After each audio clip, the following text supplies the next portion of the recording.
Olá pessoal, gravando aqui mais um vídeo para vocês. Agora é um vídeo um pouco diferente, né? Resolução de exercício.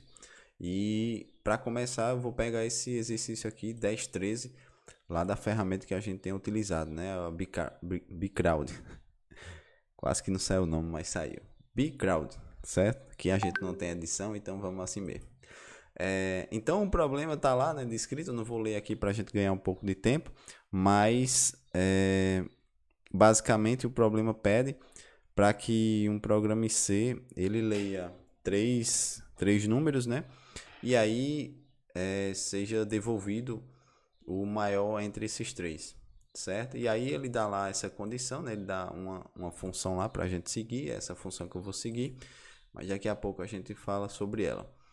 Então aqui no nosso main, né, nós temos as declarações de variáveis, nada diferente, né, do que a gente tem visto ao longo das nossas aulas. Então aqui vocês sabem que nós estamos aqui declarando três inteiros e estamos inicializando eles. Nós não estamos inicializando eles, né? Melhor dizendo, eles estão aqui apenas com a declaração das variáveis, certo?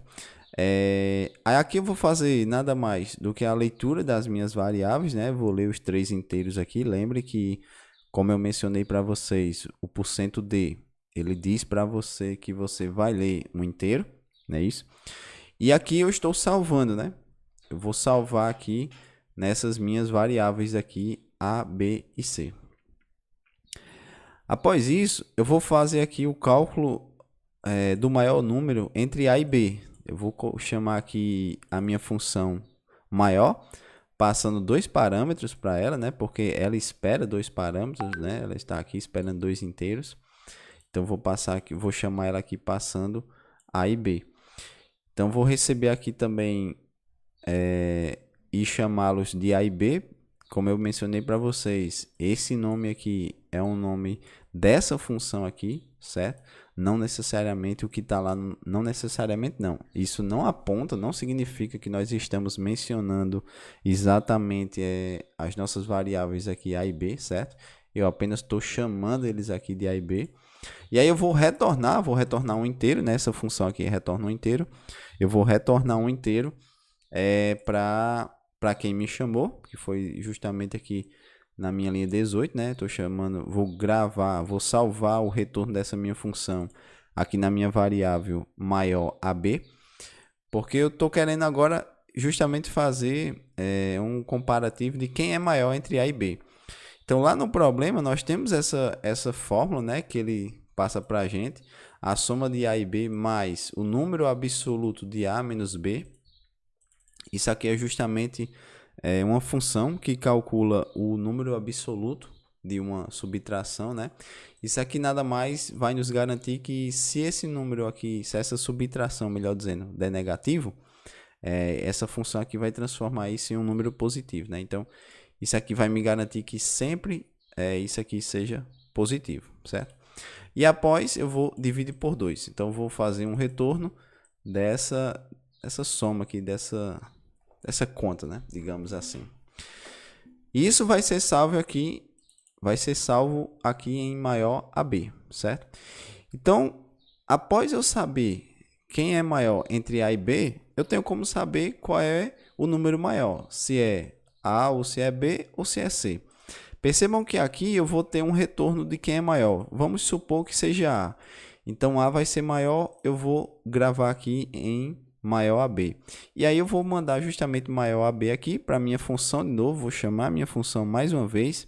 E aqui é um dos benefícios da função, né? Como eu mencionei para vocês na aula passada, se eu não tivesse isso aqui nessa função, eu teria que repetir toda essa linha de código que eu teria feito aqui na linha 18, né? Eu teria que repetir aqui na linha 21 de novo. Aí você pode dizer, mas professor, é só uma linha e tal, certo? Mas como eu sempre falo para vocês, isso aqui pode ser, não necessariamente precisa ser apenas uma linha, né? Isso aqui pode ser muitas linhas, né? E isso pode ser chamado várias vezes, né? Então, a função, ela nos dá esse benefício de nós implementarmos algo apenas uma vez e ficar apenas mencionando, chamando esse algo, né? Que é o que está acontecendo aqui. Agora eu vou chamar mais uma vez a função maior, vou passar maior AB, que é esse maior aqui que eu já calculei na linha 18 e guardei aqui em maior AB. Estou mandando ele e mandando o número que falta eu verificar, que é justamente o meu valor C, certo? E aí ele vai me retornar quem vai ser o maior final entre A, B e C, né? No caso aqui, maior AB, porque eu já calculei aqui quem é o maior entre A e B, tá certo? E aqui no final, eu vou apenas exibir o resultado, né? Eu vou dar um printf em um inteiro e chamar ele de maior. E esse inteiro é justamente o meu maior final, que foi quem eu calculei aqui agora há pouco.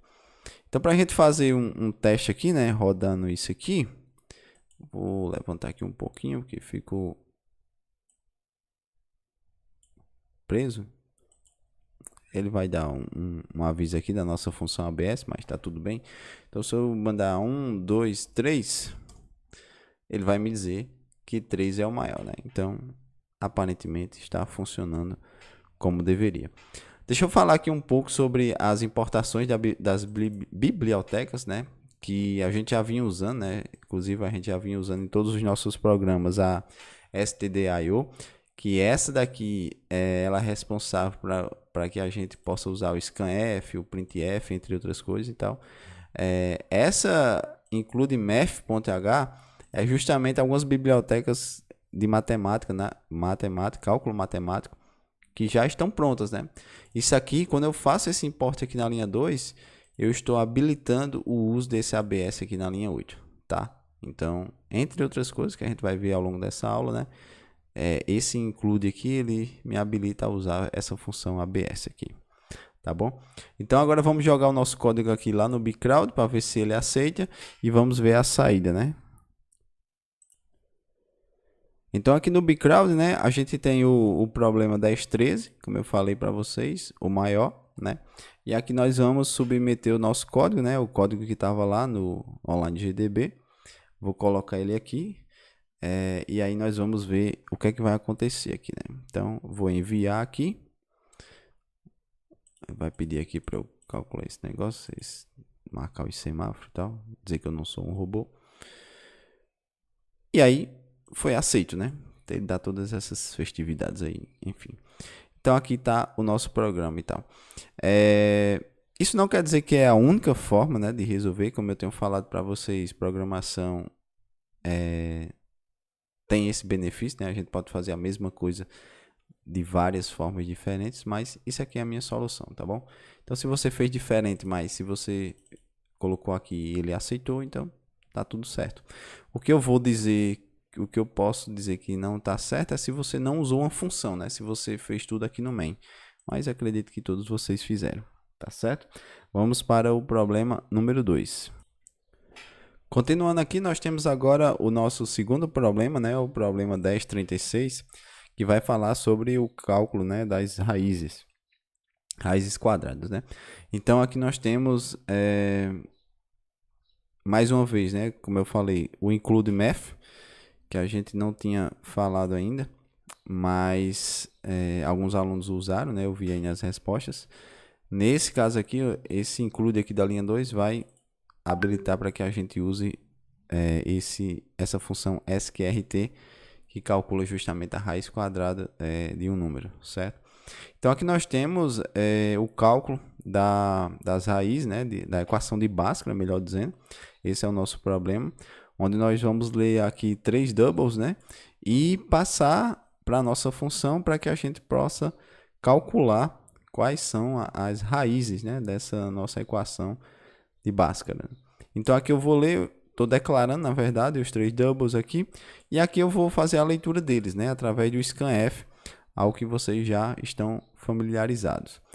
Após fazer essa leitura, eu vou fazer aqui, eu vou guardar essas variáveis aqui nas minhas variáveis A, B e C. Eu vou guardar esses valores, melhor dizendo, nas minhas variáveis A, B e C. E aqui vou chamar a minha função, né? Calcular raízes, passando justamente esses 3 valores que eu acabei de ler e salvei em A, B e C, tá certo? Aqui na minha função, calcula raízes, Perceba que aqui eu não estou devolvendo nada, mas eu poderia retornar aqui os valores, né, e mostrar lá no meu main, mas eu preferi fazer tudo aqui na função mesmo, certo? Aqui eu estou recebendo, né, os 3 doubles, A, B e C, e estou declarando os meus deltas aqui, R1 e R2, que é o que a gente conhece aí por x' e x duas linhas, né? O que a gente vê aí no ensino médio, provavelmente você viu dessa forma também. Aqui eu vou calcular o meu delta, né? Se vocês lembram aí do nosso ensino médio, né? Nós temos que a raiz de delta, o cálculo de delta é feito por b ao quadrado menos 4ac, que é justamente o que nós temos aqui, né? B ao quadrado é a mesma coisa de b menos, vezes b, perdão. E aqui menos 4 vezes a vezes c, tá certo? Por motivos de preciosidade, digamos assim, poderia colocar aqui um parênteses para garantir que realmente ele faça a multiplicação antes, mas como a multiplicação tem precedência, né, à subtração, isso aqui não tem nenhum problema a gente deixar sem os parênteses, porque ele vai fazer logo as multiplicações aí, né, por questões de precedência, tá certo? Então aqui nós estamos calculando o nosso delta. Nós vamos verificar agora se esse delta vai ser igual a zero ou se esse delta é menor do que zero, porque nesses casos aqui nós precisamos dizer que é impossível calcular, né? Segundo lá o nosso problema está descrito lá no nosso código 1036, né? E também isso aqui é regra da fórmula de Bhaskara, né? Se o A for igual a zero, que foi o que a gente recebeu aqui, né? Ou se o delta for menor do que zero, então é impossível calcular isso aqui. Caso contrário, né? Se não, então aquilo que eu falei para vocês, nós temos duas possibilidades. Ou eu não posso calcular, ou eu posso calcular. Então, se nenhuma dessas condições aqui, que é o que apontam para as raízes, né, a equação de Bhaskara ser impossível de calcular, se não for isso, então com certeza é isso. Então, eu saio do meu if e entro diretamente no meu else. E aqui eu vou calcular justamente as duas raízes, né, as minhas duas soluções, que é justamente como a gente tinha lá, né, menos b mais raiz quadrada de delta sobre 2 vezes a, né? A nossa equação de Bhaskara lá nos diz isso. Então, esse QRT, ele vai fazer justamente o cálculo dessa raiz, né? Isso aqui eu estou dizendo, calcula a raiz quadrada do meu delta, né? Que vai ser o nosso x', né? Então, menos b mais raiz quadrada 2 sobre 2 vezes a, né? Dividido por 2 vezes a. E na R2, nós vamos fazer o contrário, né? Menos b menos a raiz de delta sobre 2a, né? Então, quando a gente faz isso aqui, nós temos justamente as duas soluções que a gente precisa, né? O x' e o x duas linhas, que a gente está calculando aqui. Após isso, eu vou tão somente exibir as minhas raízes, né? Com 5 casas decimais após a vírgula, que, se não me engano, está lá descrito no nosso problema, certo? Então seria isso. Vamos submeter agora lá na ferramenta para ver o que é que nos aparece como resposta. Então aqui na nossa ferramenta, né, nós já temos aqui o problema descrito, né, como eu falei para vocês e tal. Os exemplos de entrada e saída. E aqui a nossa solução, né, que eu copiei e colei lá da Online GDB. Agora vamos submeter aqui para ver o que é que a ferramenta nos diz, né. Ver se deu tudo certo. Deu um erro de compilação, porque eu acredito que eu não mudei aqui a linguagem, ó. Tá em C# ainda, né? Então, tenho que mudar para C, porque o meu código está em C, né? Então, esses erros são bons que eles aconteçam para que vocês fiquem familiarizados com os erros, né? Os possíveis erros que vocês podem enfrentar aí, né? O ideal é que a gente passe de primeira, né? Não aconteça isso, mas infelizmente aconteceu. É a vida. Então agora vamos enviar mais uma vez. Eu coloquei ali o C. Eu acredito que agora vai dar certo.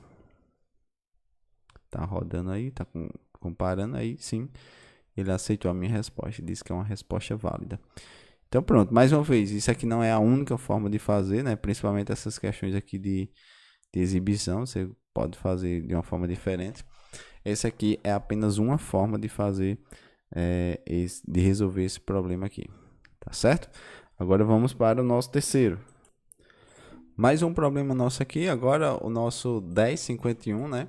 Onde nós vamos calcular aqui o imposto de renda que uma pessoa vai pagar de acordo com a faixa salarial que ele tenha, né? Ou o salário que ele tenha, tá certo? Então, esse é o nosso problema 1051 lá do Bcrowd. Então, aqui no meu main, eu vou declarar o meu salário e meu imposto, né?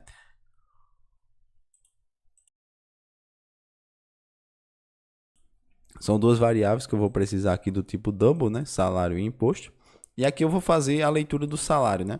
Porque com base no salário é o que eu vou poder calcular o imposto, né? Então aqui eu vou ler o double, né? LF. E aqui eu vou chamar a minha função calcular imposto, passando o meu salário, né? Que lá nessa minha função calcular imposto, ela tem as faixas, né? Que o problema nos passou para que a gente pudesse calcular. E aqui dentro, nada mais do que eu faço são verificações, né? Se esse salário for menor do que 2.000, por exemplo, retorne zero, ou seja, eu estou isento. Então, nesse caso aqui, todos os salários menores ou iguais, né? Perceba aqui, menor ou igual a 2.000, eu estou isento. Então, se não for isso, vai ser isso, né? If, else if. Se não, se. Então, se não for um salário menor do que 2.000, possa ser que é um salário menor ou igual a 3.000. Nesse caso, eu vou fazer que o meu imposto, né? Ele vai ser calculado com essa fórmula aqui, né? O salário que eu tenho menos 2.000, vou descontar 2.000 e vou multiplicar isso aqui por 0,8, ou seja, 8%, né? Se a gente for deslocar a casa aqui, duas casas, né? Justamente 8%. Se não for isso, pode ser isso, né? Um salário menor do que 4.500. Então, percebam, né? Uma coisa aqui. Por que é que não vai entrar em mais de um if? Dado que esses números aqui eu posso fazer com que eu poderia ter o mesmo caso entrando em vários lugares aqui. Porque eu estou usando o senão.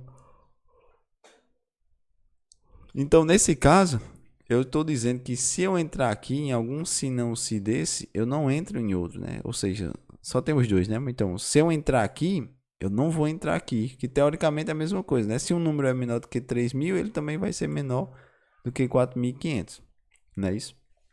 Mas percebam, como eu estou usando o se não se, então isso impossibilita a entrada. Agora, se eu estivesse usando só o if, aí sim eu poderia entrar em mais de um if desse de uma vez, para o mesmo caso, né? Mas nesse caso aqui eu não posso. Então, se o salário for menor ou igual a 4.500, eu vou ter essa multiplicação aqui, né? Vou multiplicar 1.000 de 8% e vou somar com o meu salário menos 3.000 vezes 18%. Que é o que está descrito lá no nosso problema. Então, se não for nenhum desses, só pode ser isso aqui, né? Ou seja, salários maiores do que 4.500. Então, eu vou ter aqui multiplicar, vou calcular 8% de 1.000 e vou somar com 18% de 1.500. Desculpa. Mais um salário menos 4.500 vezes 28%. Então, essa forma aqui, essa fórmula, tá lá no nosso problema, né? Então, eu não criei isso. Tá lá descrito no nosso problema. E aí, eu tô só seguindo aqui. Então, feito isso, eu vou fazer um retorno aqui, né? Para quem me chamou, que foi justamente aqui na linha 28, né? Calcular imposto. Eu vou gravar esse imposto. E aqui eu vou verificar, né? Vou exibir, na verdade. Então, se o imposto for igual a zero, eu vou exibir isento.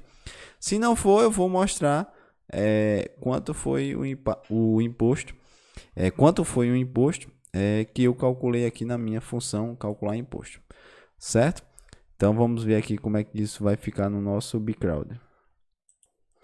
Então, aqui na ferramenta, né, aqueles valores que eu estava falando para vocês, esses aqui, né, eles vieram justamente daqui, né? Então, renda de 0 a 2.000, eu sou isento, né? De 2.000 a 3.000, 8%. De 3.000 a 4.500, 18%. Acima de 4.500, 28%. Então, tá tudo aqui no nosso problema. Então, vou mudar aqui a linguagem para não dar o mesmo erro. Eu copiei e colei aqui o nosso problema lá do nosso online GDB. E aí vou submeter aqui para ver o que é que aparece. Então, submeti. E aí ele foi aceito, né? Então, tá tudo certo com o nosso programa. Então, é isso. Legal, né? Então, próximo problema. O nosso próximo problema é justamente uma questão aqui de experimentos, né? Onde o cara faz algumas algumas coletas de amostra, digamos assim, né, em cobaias, né, em coelhos, ratos e sapos, etc. E aí nós precisamos dar, né, a questão da porcentagem desses, o percentual, né, desse experimento que o problema nos sugere, né. Então aqui nós temos o nosso main, mais uma vez, estou declarando aqui um n do tipo inteiro, e eu vou ler aqui quantos casos de teste, né, eu tenho, que os casos de teste que eu vou submeter, né.